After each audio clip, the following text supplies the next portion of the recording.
Hello everybody, Dave Neal here, stand-up comic host of Bachelor Recap, a guy's review. This is my second attempt at making this video because my first one was taken down. The YouTube police, they're coming after me. Happy Friday afternoon. I hope you received a direct deposit of a lot of money, and I hope you're gonna go buy some pepperoni pizza and eat more than you promised you would.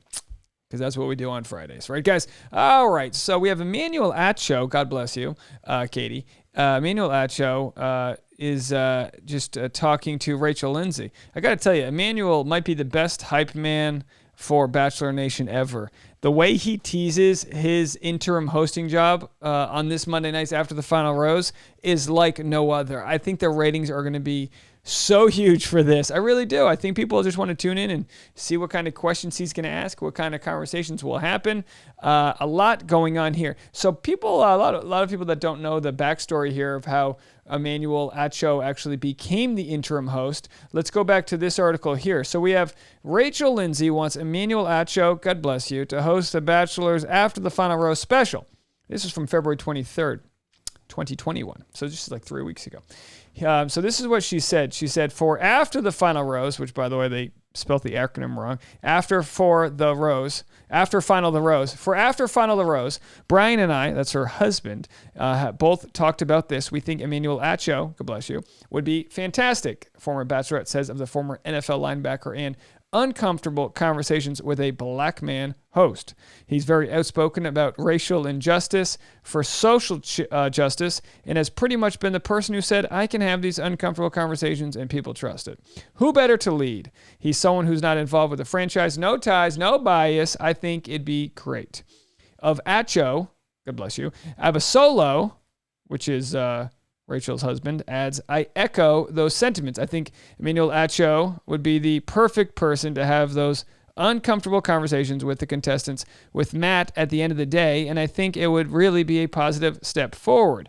So if you guys didn't know this, well, there's the pop-ups there. There's Abasolo and Lindsay, and they actually were on, let me see if I have a clip of this. They were on Emmanuel Acho's Uncomfortable Conversations with a Black Man YouTube series to talk about interracial relationships. You know, Brian comes from parents that are from Colombia, one of my favorite South American countries. Boy, let me tell you something, guys. My fiance a few years back wanted to go to Greece. And it was expensive. We couldn't afford it at the time. And I was like, how about we go to Colombia? That's like the poor man's Greece, right? It's way more affordable. We got flights to Colombia for like $350 round trip from Los Angeles and had a blast. Colombia is like the Texas of beef. They've got great beef. They've got great emeralds if you want to buy your lady a nice emerald. They've got a gold museum there in Bogota, the capital, which is very high off the ground. The capital's like 7,500 feet off the ground, right? It makes Mile High look like nothing. Then they got Medellin, which is amazing. And they've got Cartagena, which is like a pirate, a port capital of South America. It's an amazing country to go visit. It's not just cocaine cowboys, folks. There's a lot going on there. Plus, a lot of, it's a good place to get plastic surgery done if you need to. I don't, but I digress. Maybe I'll get the whites under my eyes taken care of. Everyone thinks I got eyeliner. All right, if this is your first video watching me, you're like, what are we doing? He's rambling. He's a rambling man. Let's play this clip here of Emmanuel Acho talking to Rachel Lindsay on Extra TV.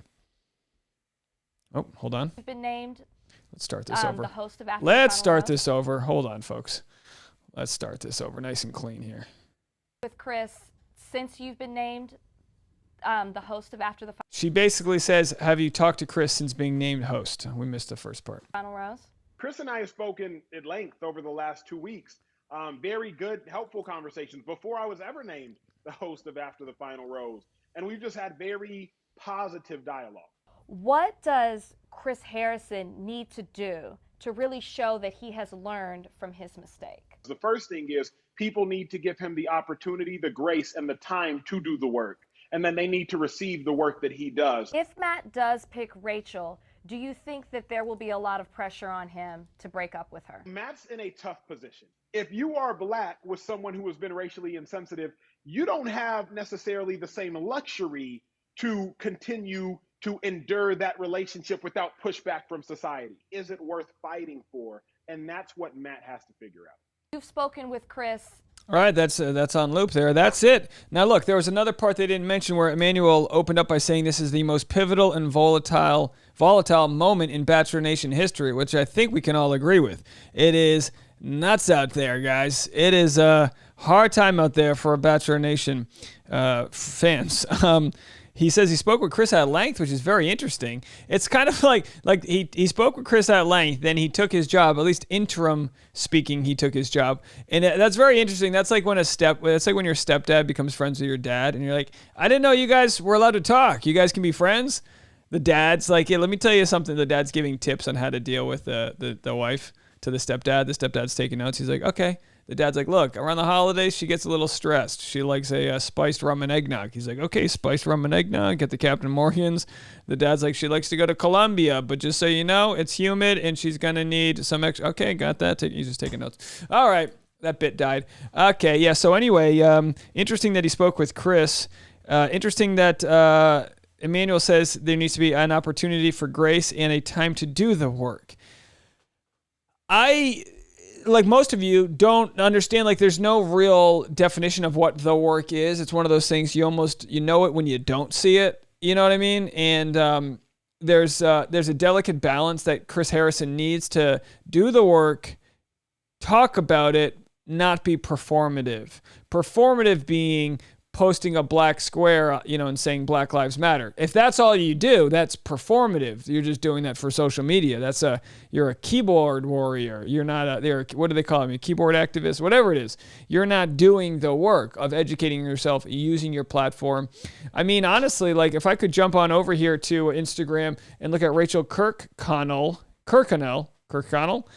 Yusuf, if we can jump over to Rachel here, you'll see that she's actually somebody you could take a couple tips from when it comes to doing the work. She released this super kind of detailed, I know it didn't, I know it wasn't great enough for everyone, but she did this real detailed 7.5 minute apology. And some people were like, why did she put the camera down low? Was she trying to show that she was suffering? And my response was like, no, idiot. She probably doesn't own a tripod. You know what I mean? Like, I know. You're women in your early to mid 20s. Everyone's got a tripod with an LED light. You got to look good for the TikTok. I get it. But my point is look, she's friends with Lo Swit over here. Lo Swit, he's a guy that, he preaches empathy. He talks about issues revolving around race. I tell stories in books, on stage, and on Instagram. I mean, this is what he does. She's having conversations with these people that talk about these things, that share the injustice, that talk about, thoughts on forgiving racist behavior. What should we do with Dr. Seuss? Ahmaud Arbery was killed a year ago. This man is very fascinating. So doing the work is having conversations with people that are willing to talk about these complicated issues. Of course, you can't place the burden on everyone to be like, please tell me what to do. It's like, no. It's up to every individual person to not just not be racist, but be anti-racist. So when you see something, you say something. You speak out about things that, we need to evolve from. I don't think, too often people think that that's like asking too much. You know what I mean? Like that's some crazy idea. And, Emmanuel talked about the pressures that's going to be put on Matt because Matt doesn't have the luxury, he said, to accept Rachel if she's the finalist. Matt doesn't have the luxury to not have to deal with outside pressure. So if Matt accepts Rachel for who she is and where she's come from, there will be, whether you like it or not, whether I like it or not, there will be discussions around the environment of a black man, the first black bachelor, being with a woman who's got a history of these problems that she has since apologized for and is doing the work on. So it's complicated, but these pressures exist whether we address them or not. Do you know what I mean? So is the love strong enough if he chooses Rachel to deal with what's happened in the last few months? It could go in two directions. It can be easy, like, oh, no, sorry, not worth my time. And it can be something that bonds them even closer and their platform becomes something that gets pushed in more of a direction of social justice. I wanted to show you this, guys. I'm going to save this for the end. I didn't mean to click on this tab. This is a updated video of Claire and Dale in New York City. We've been following them kind of like a psycho, but what can you do? So yeah, when we talk about these opportunities for grace and doing the work and reconciling all the tension, Emmanuel talks about seeking understanding before the tension. This is where we need to be, guys. This is where we need to be in society, where we don't just listen to what people say, because words have power, but we listen to what their intentions are, and that's very important too. Like I said before, Chris Harrison could have taken some advice from Rachel Kirkconnell here to actually get out there in front of your message so people don't fill in the blanks. But anyway, we'll have to see how it goes. I don't think people have commented, oh, do you think Emmanuel Acho's doing this like PR tour because he wants to take Chris Harrison's job? No, you dum-dum. He's doing it because the show's asking him to, because he's promoting the episode he's going to be hosting. And he's hosting what will be the most pivotal and volatile episode ever on The Bachelor. It's going to have crazy high reviews. It's going to change the trajectory of the show, hopefully for the better. We'll just have to see how all that goes. I mean, this is the world we live in. These are the conversations that need to be had. Gone are the days where you're just watching some schmuck try to find love with 40 different women. You know, that'll still happen, but there's more of a discussion that happens. It's almost like we've got our main story, which is hopefully finding love, and then the side story is whatever political and social issues have to deal with that, you know? All right, let me know what you guys think. And of course, I'll play this one clip for you. This is from bachelornation.scoop, where you get all the good info. They found Claire and Dale out in New York City. We reported this a couple hours ago, the video of a different Bachelor Nation fan posting on TikTok. And here's one of someone. Let's see if we can get this one right here. There they are, just following them. By the way, I love New York City. I love the fact, let's go back over here. You got to flip through this whole thing.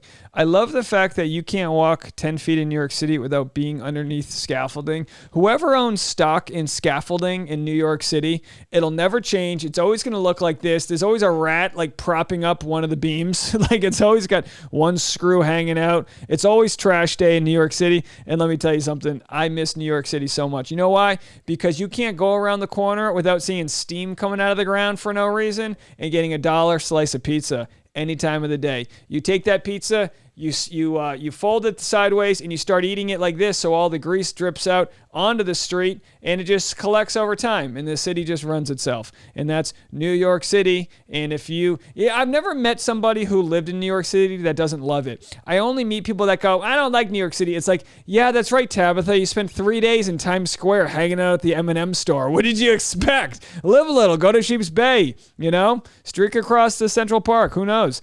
Whatever, folks, whatever. I digress. But anyway, that's the update on Emmanuel Acho, and we'll have more to come. So just stay in touch. Hit the subscribe button. We're almost at 25,000 subscribers. I can't believe it. Things are amazing. Link in the description if you want to join the email list, and we'll be posting some merchandise updates over there on Monday. All right, guys. Bye.